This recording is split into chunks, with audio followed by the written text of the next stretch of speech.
정치권에서 야당이 국회를 벗어나 장외투쟁을 벌이는 건 어제 오늘 일은 아닙니다.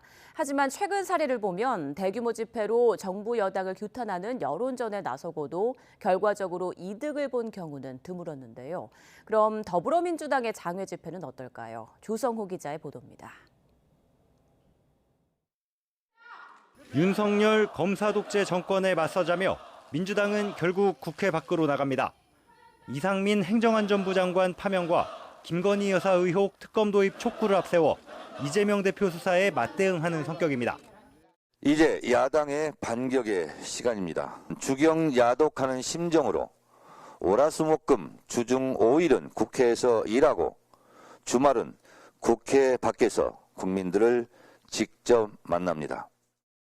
이른바 장외투쟁, 원내정당이 국회를 벗어나 농성이나 집회, 서명운동 등을 하는 겁니다.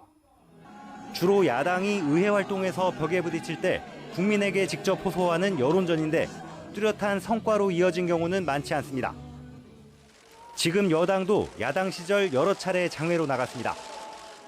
지난 2019년 황교안 당시 자유한국당 대표는 조국 장관 임명, 검찰개혁 추진에 반발하면서 삭발의 단식까지 했습니다.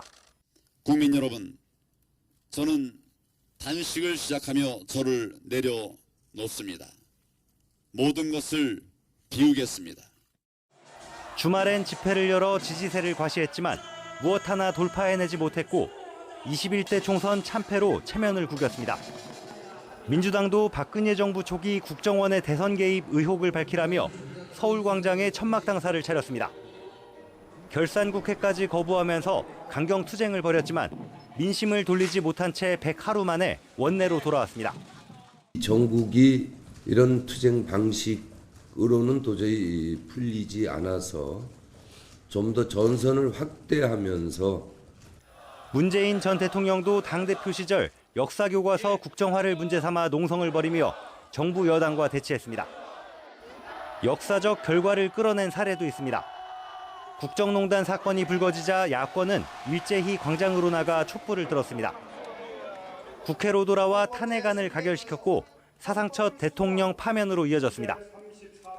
당시 여당이던 새누리당 비주류의 협조, 그리고 박근혜 전 대통령 퇴진을 바라는 여론의 전폭적 지지 덕분에 가능했습니다. 지금 거리로 향하는 민주당을 바라보는 여당 시선은 싸늘합니다. 무엇을 해도 이재명 방탄이란 겁니다. 방탄과 장외투쟁으로 이재명 대표의 범죄 혐의를 덮을 수는 없습니다.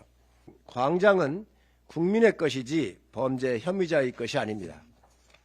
총동원령까지 내리며 당력을 집중하는 것에 대한 당내 비주류 시선도 곱지 않습니다.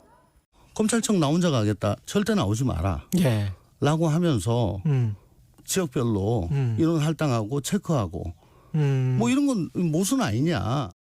국회 아닌 곳에 대대적으로 모여 한 목소리로 분위기를 띄우면서 지지층을 결집하는 효과만큼은 분명해 보입니다.